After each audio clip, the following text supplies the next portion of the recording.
اللہ الرحمن الرحیم۔ السلام علیکم ورحمۃ اللہ وبرکاتہ۔ جریر بن عبداللہ البجلی رضی اللہ تعالی عنہ وہ کہتے ہیں کننا نعد الاجتماع فی اہل المیت وصنع الطعام من النیاح۔ وہ کہتے ہیں کہ میت والے گھر میں جمع ہونا اور ادھر کھانے بنانا ہم اسے جاہلیت کہتے ہیں۔ تو حکم کیا ہے کہ جنازے میں شریک ہوں؟ فرمایا مسلمان بھائی کا کوئی جنازہ پڑے تو اسے ایک احد پہاڑ جتنا ثواب ملتا ہے، دفنا کے آئے تو 2 پہاڑ جتنی اسے نیکیاں ملتی ہیں۔ سبحان اللہ۔ اگر آپ جنازے پر نہیں جا سکے تو جب آپ ملیں تب بھی تعزیت ہو سکتی ہے۔ جب آپ ان کے پاس چلے گئے تعزیت کریں۔ تعزیت کا مطلب کیا ہوتا ہے؟ تسلی دینا، صبر کی تلقین کرنا، اور پھر یہ دعا پڑھنا کہ اعظم اللہ اجرک واحسن عزاءک وغفر لمیتک۔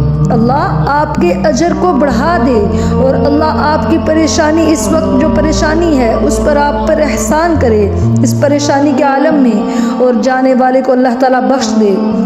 اور پھر یہ دعا بھی ثابت ہے کہ دوسری دعا آپ یہ پڑھیں کہ ان للہ ما اخذ ولہ ما اعطى وکل عندہ باجل مسمی فلتصبر ولتحتسب۔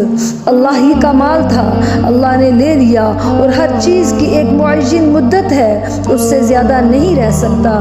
ہم نے بھی اللہ کے پاس جانا ہے، اس لیے صبر کیجئے اور اللہ سے اجر کی امید رکھیے۔ یہ دعا 2 دعائیں جو ہیں وہ آپ پڑھ سکتے ہیں، اور پھر آپ چلے جائیں۔ رہا کہ سب اکٹھے ہو کر کھانا، ویسے تو 2 سال آپ آپس میں کبھی بات نہیں ہوتی، اور کہتے ہیں کہ کھانا فلاں دے گا، آج فلاں دے گا، حالانکہ مرنے والے کی زندگی میں کھانا پکانے والے نے کبھی اس سے بات کرنی پسند نہیں کی ہوتی، اور جب وہ فوت ہو جائے تو کھانا بنا لیتے ہیں۔ خاص طور پر یہ ہمارے دیہاتوں میں مصیبت ہوتی ہے کہ پتہ نہیں اسے کیا کہتے ہیں، کوڑا وٹا، کہ پتہ نہیں امت نے کیسی کیسی باتیں نکال لی۔ اور دیکھیں حدیث کیا کہتی ہے کہ یہ جاہلیت کا طریقہ ہے۔ اس لیے اگر آج بھی آپ عرض عرب میں چلے جائیں، بڑے سے بڑا بھی فوت ہو جائے تو سارا دن وہاں پہ آپ لوگوں کا تانتا باندھا ہوا نہیں دیکھیں گے۔ انہوں نے ایک ٹائم فکس کیا ہوتا ہے کہ مغرب سے لے کر عشاء تک جو ہے وہ ٹائم لوگ آ سکتے ہیں تعزیت کے لیے، اور بس کیا آتے ہیں، سلام کرتے ہیں تعزیت والے، صبر کی تلقین کرتے ہیں، دعائیں آتی ہوں تو وہ دیتے ہیں اور پھر چلے جاتے ہیں۔ تو سوائے خاص رشتہ داروں کے، کیونکہ وہ تسلی کے لیے ان کے ساتھ آل ٹائم موجود رہتے ہیں، لیکن یہ جو رویہ بنا لیا ہے کہ 3 دن رات ہم نے کناٹیں لگا کر بیٹھے رہنا ہے، خدا را اس کو شریعت نے کی روشنی میں سمجھیں۔ اب جہاں تک کھانے کی بات ہے تو حضرت جعفر رضی اللہ تعالیٰ عنہ جب شہید ہو گئے تو آپ صلی اللہ علیہ وسلم نے فرمایا کہ ان کے بچے غم میں نڈھال ہیں، اس لیے ان کے کھانے کا خاص خیال رکھیے گا، بھولیے گا نہیں ان کو کھانا بنا کے دینا۔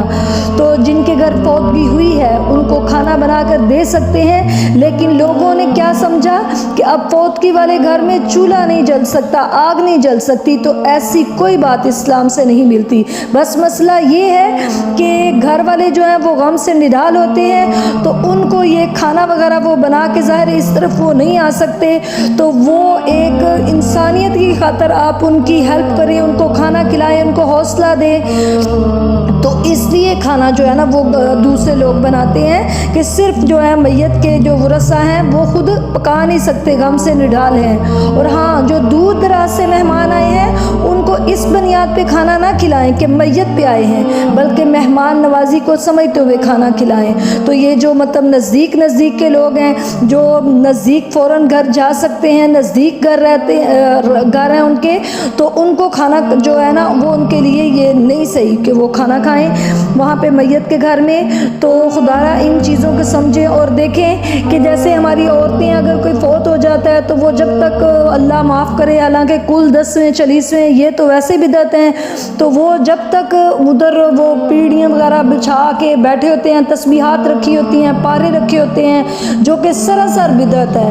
دین میں کہیں بھی ثابت نہیں ہے کہ آپ بیٹھے، اور اگر ہم منع کریں تو وہ کہتے ہیں کہ بھائی چگلیاں کرنے سے تو بہتر ہے، حالانکہ اسلام نے کہا ہے کہ بس آپ سلام لیں، ان کو صبر کی تلقین کریں، ان کے لیے اجر کی دعائیں یہ پڑھیں اور بس ادھر سے چل پڑیں.